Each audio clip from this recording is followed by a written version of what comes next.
Leo, you are muted, dear Leo. Thank you. Thank you so much. Sorry about that. And hello and welcome, everyone. My name is Leonardo Vieira, in conjunction here with this beautiful opportunity from Kardec Radio, giving continuation to the study of the Medium's book. Today, we will study chapter 6 of the book. It's actually part 2 of this book, and we're going to cover some elements, as you can see on the screen right now. We're not going to cover every single thing. And here's a reminder for all of us to perhaps purchase, acquire this book, and read, study. Find a Spiritist center nearby that you can study and discuss this book with others as well. This is meant to be a highlight of this chapter, as as we have done with the previous 9 other sessions that we have studied here together. And it's really for us to incite one another to give an insight to one another on what Kardec is covering here in this chapter. So, with no further ado, let us dive into this chapter. It's a short but very important chapter as well. And one of the things that I want to, before I go on, is that there are many readings that we can also um, advise you to read as well. One, I would say, is chapter 8 of the first part of this book, Spirit's book. The chapter is entitled The Emancipation of the Soul as well. Kind of goes hand in hand. And if you read this chapter or in the Medium's book, you will see that you also will have Kardec mentioning some of these questions also for us to go and read, right? So it's really interesting on how Kardec separates this topic into these four subtopics: questions concerning apparitions, a theoretical essay on apparitions, globular spirits, and the hallucination theory as well. So the one of the main things that we would like to highlight at this beginning is how Kardec structured this chapter. It's very beautiful because he starts with questions that he asks the spirits on in regarding visual manifestation, right? So that he can then create or establish a hypothesis of what the visual manifestation is, right? So we will learn about the manifestation that happens doing our in the physical state, like aware, or I would say awaken, right? Not sleeping, or perhaps the visual manifestation when we are also sleeping, which is very common. One, in some cases, more common than the other, but most of the time during the sleep as well. So it's important that we separate these topics well, so that we don't create any ideas or theories that perhaps are not true, right? And Kardec does this. He actually breaks down a little bit for us to bring some common sense to this idea of visual manifestation. So, question concern apparitions, right? It starts, and this is item 100. Of all spirits' manifestation, the most interesting are undoubtedly those in which spirits can render themselves visible. From an examination of this type of phenomenon, we will see that, like all the others, there's nothing at all supernatural about it. First, we will provide the responses by the spirit as on the subject. As we said, he brings this highlight because he didn't want to, and this is Leo guessing here, just want to just bring anything without some kind of clarification from the spirits. And here's another highlight, and he mentions this a couple times in this chapter, is that these learnings, these teachings that we have, it only happens because the enlightened spirits come and explains to us that happens only through the mediums, right? So again, bringing us through the science of spiritism the information that is necessary for us to understand apparitions in this case, right? So, can spirits render themselves visible? Yes, especially during sleep. However, certain individuals can also see them while awake, although that is less frequent, right? And I will bring here a highlight on the other side, even though the spirit tells us that it is frequently more in the spirit during sleep. But for some mediums, that may occur in a way that perhaps the medium can see it um, in a awakened state, right? And for many of us, what we think or what we feel that is just a dream, and we're gonna very briefly touch here on dreams. What we think is a dream, it is actually an operation. It is actually a conversation that we may have with the individual, right? Or the showing spirit, right? Excuse me. So this is just the showing to us that in fact it can happen. It will happen. So why don't we see spirits all the time, right? Kardec actually comes to us and says it would be very inconvenient if we were able to see spirits about us all the time.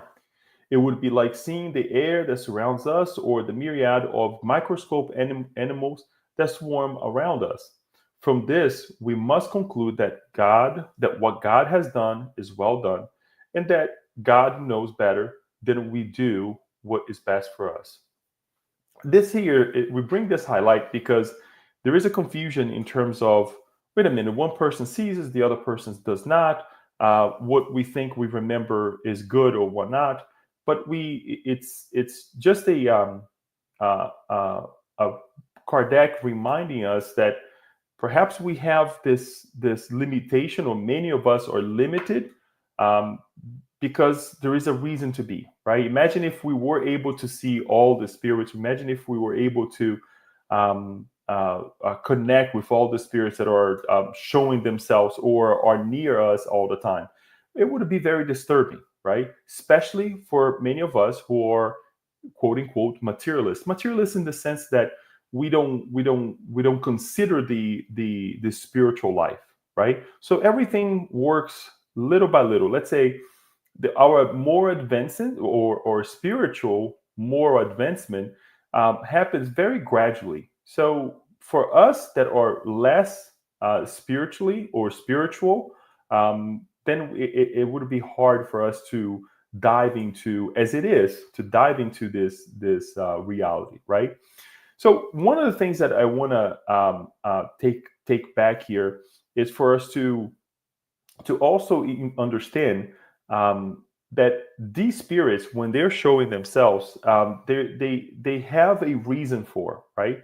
They have a purpose. So let us think of on if somebody has to bring you a message, a good message, right? How would they want to present the message to you? In a positive way, in a kind way, where somebody who is wicked, right, of a wicked nature, and they want to bring something to you, they will bring in a or play a joke on you or something. They will bring to you in a wicked way, right? And the same thing happens to spirits. The way they manifest, it depends on their purpose. It depends on their degree level of evolvement, in terms of they're morally or not evolved. But one of the things that we would like to highlight as well is that there are limitations. It would be again also very disturbing to believe from the grace of God that God would allow anything to happen, right? Any operation to happen, that we would be living a disturbing life, right? And if it happens, there is a purpose for it, right? So another way to say this, and I'll put myself as an example. What if I'm actually have a seeing the spirit manifesting around me, or perhaps during the sleep, right? And they are doing things that are perhaps not so helpful. Then one would have to think, or I would have to think that, wait a minute, what am I doing in my daily lives, in my daily life? What am I doing in my interactions with one another, my loved ones, the group of people that I live, that at night when I am going to sleep, or perhaps in the awakened state, I'm seeing things that are very disturbing.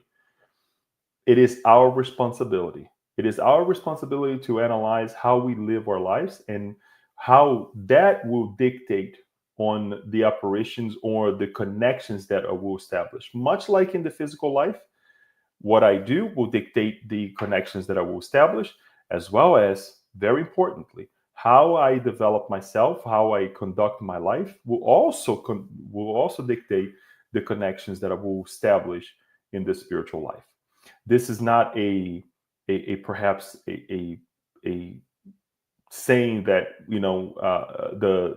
that we will face very bad consequences, because we do have our guides as well that will guide us, that we have our spiritual mentors, but we also have to be bring the element of responsibility on this as well. So all of this to say that we ought not to be afraid, and if it happens, it may happen because we are not watchful, we're not praying, we're not doing the things that we ought to do, right? Given continuation, is it reasonable to be frightened at an apparition of a spirit? And the answer is, anyone who reflects on the matter will understand that a spirit, whatever it may appear as, is less dangerous than a living person. Moreover, spirits go everywhere, and you do not have to see them in order to know that they are at your side. A spirit who desires to harm someone can do so more surely without being seen. A spirit is not dangerous because it is a spirit, but because of the influence it can exert upon a person's thought, drawing him or her away from the good and pushing him or her towards evil. Why do we bring this answer? Because again, it highlights what we just mentioned, right? On the influence that they can exert on us, right? Based on our thoughts, based on our feelings as well, right? If it is something good, guess what? The operations, the connections that we will establish, perhaps it will be of a good nature, right? Even if we, let us think of another way as well. Let us say we conduct our lives well, we pray, we are watchful, we watch things of good nature, we live a responsible life. What if a spirit that is disturbed comes to us, right, and asks us for help? Would it be any different than someone who perhaps approaches at the street and say, "I need some help"? Not at all. It's the only difference here is that that spirit is not in the physical body. But we also are giving, in that situation, the opportunity to have a conversation with the spirit. Have a ask the spirit, what is that I can do for you to help you? And this is what Kardec also reminds us that we ought to do, to have this conversation. Yes, yes, yes, yes. We're not saying that you should go and talk to whatever or do whatever.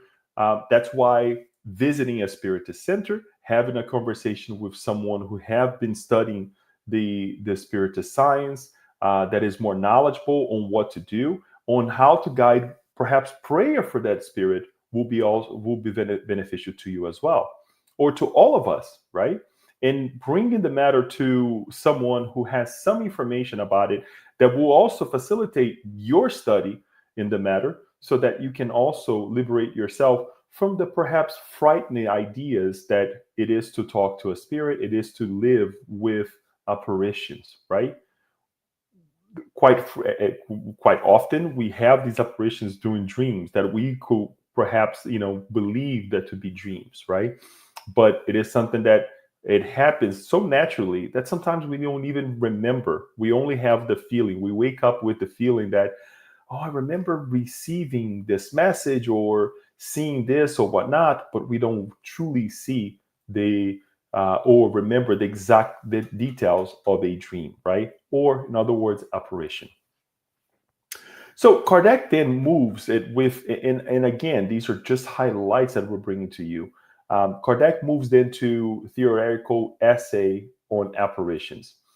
He again highlights again, based on the answers that we have from the spirits, excuse me, that the most common manifestation of apparitions occur in dreams during sleep. And here's the point that he will then touch on dreams.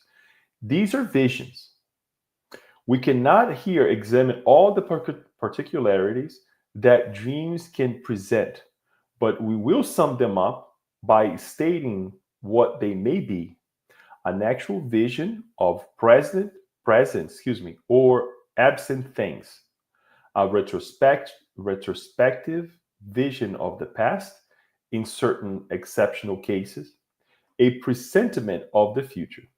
Frequently, there are also allegorical images that good spirits present to us as useful warnings or beneficial advice.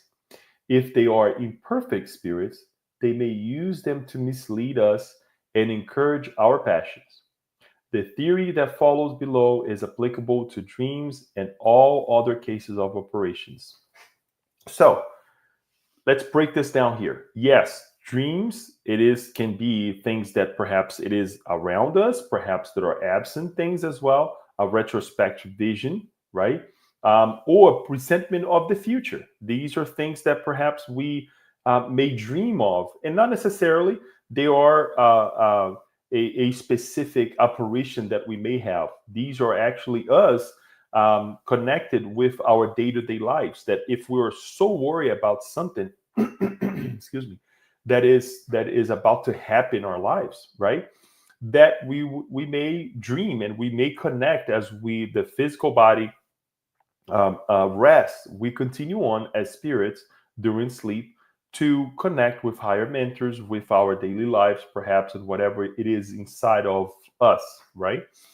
And we may revisit these things, or perhaps we may actually be giving some guidelines or guidance by mentors, or a loving spirit that may come to us and appear to us and talk about the matter, right? And perhaps the recollection that we'll have is not necessarily someone that we know, someone that we knew, but perhaps somebody came to me and gave me some information about this matter and whatnot. So the vision that we are having, it is actually this apparition. Apparitions per se occur during the awakening state as well, when the individual is in full enjoyment and has the complete freedom of his or her faculties. So during the actually walking state, it is saying here, right, that we have these apparitions as well, and we connect with them. We connect with these moments by some mediums. They are able to see it. They are able to connect with these apparitions in a way that it perhaps the spirit may present themselves in different ways depending on the condition that is established between the seeing medium as well as the spirit that is presenting, and the spirit presenting through its perispirit. This is something that also would like to highlight, that these apparitions depends on the perispirit of the showing spirit. And this is something that we can study more as we go on through other chapters, as well as the spirit's book. But there's gotta be a connection, right, between these two. And depending how this connection is, the apparition can be ethereal or very, very, I would say, close to a material sense that we can even touch, right? Even it can excite several of our feelings as well. Anyways, to give a continuation to this, so we have two ways through what we would say dreams, or what we would say the walking state as well. So important for us to highlight here, that is it depends on our connection, as we have established before. To go on with the explanation that Kardec brings to us, he touched on something really interesting: globular spirits. What are the globular spirits? To the foregoing consideration, we shall add an explanation of certain optical effects that have given rise to the strange theory of globular spirit. What is it? Often, the air is not entirely clean, and at such times, the currents of aeriform molecules in their heat produced movement can become perfectly visible. Some people have actually taken this phenomenon to the masses of spirits fluttering around in the air.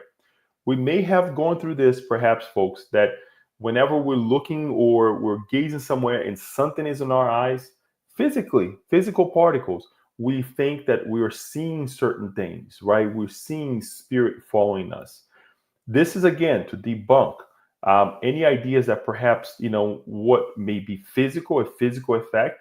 It is actually a spirit, not necessarily. We're not seeing anything. There's no connection, but people like to make things of something that is not. Let us call it that way, right? And actually incite others to think or to feel the same. As we have seen, the perisphere is the principle for all manifestation. It's not something all in the eye, right?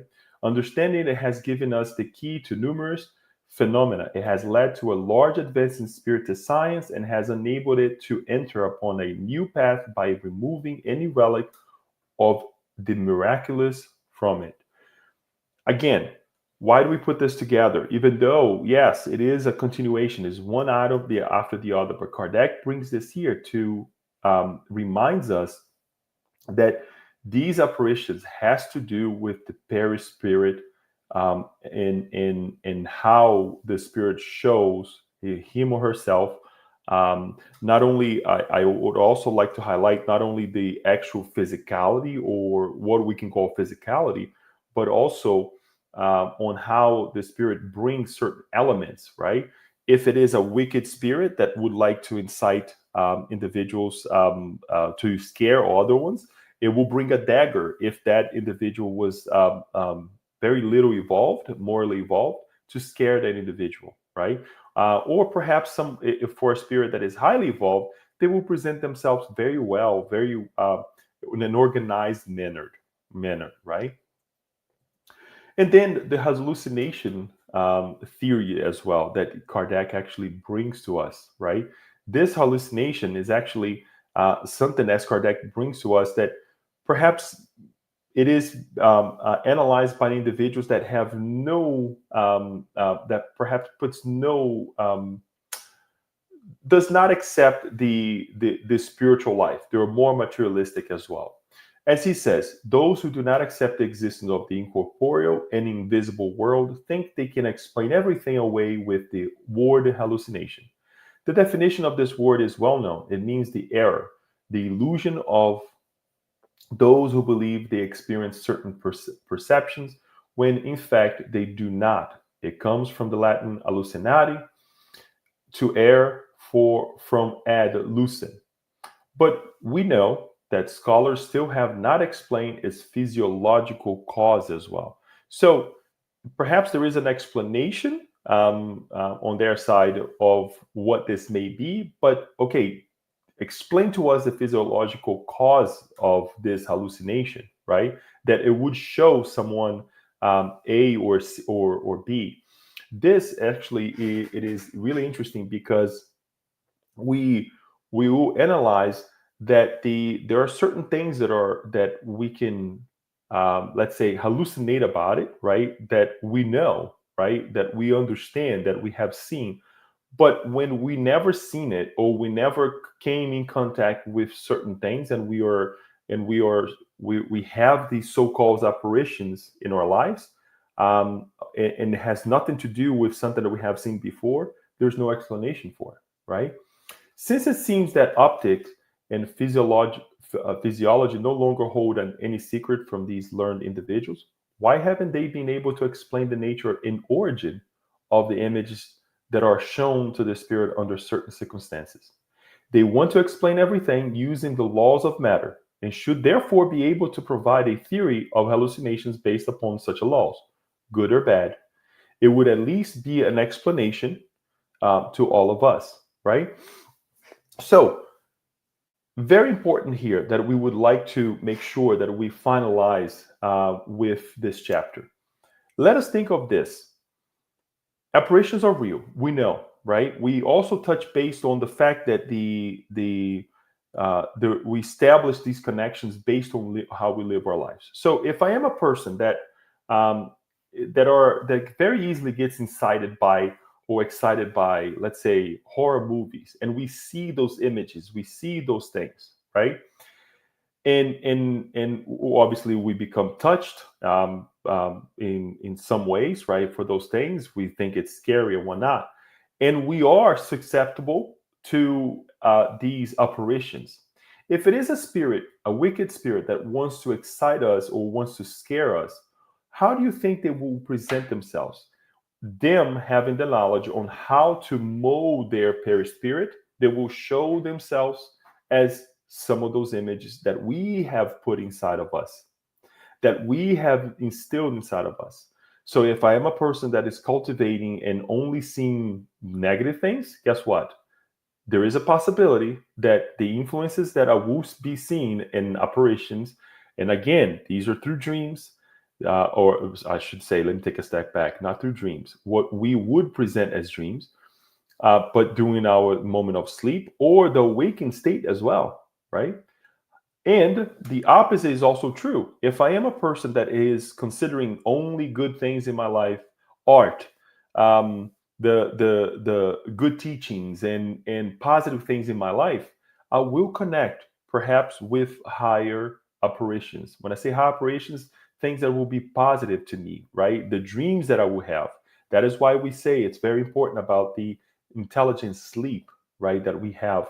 What is the intelligence sleep? Before we go to sleep, we pray, we connect, we read a passage of a good book, right? We prepare ourselves to the moment of sleep so that this moment is a moment of good highlights, of good things that we will have, right? It is a lot. It is quite a bit in this chapter that we would like to bring, that we would like to make sure that we share with you as well. The different ways that the operations during illnesses, operations that are more often in some cultures or nations, operations in normal state, or doing ecstasy as well, and operations and its tangibility that we kind of touched a little bit, but there's way more that we truly invite you to read this chapter, read this book, follow the previous presentations that we had, as well as the next ones as well, that will also give some highlights to this beautiful chapter, visual manifestation. With that note, I would like to give my gratitude, show my gratitude to the Kardec Radio, to God for this opportunity to share this with you. Hopefully, I'm hoping that you have learned something, or at least giving you the taste of, yeah, let me go ahead and read this chapter because it's a beautiful chapter and it will enhance my life in my day-to-day exchanges with one another. So with that, I thank you for your time and hope to see you soon.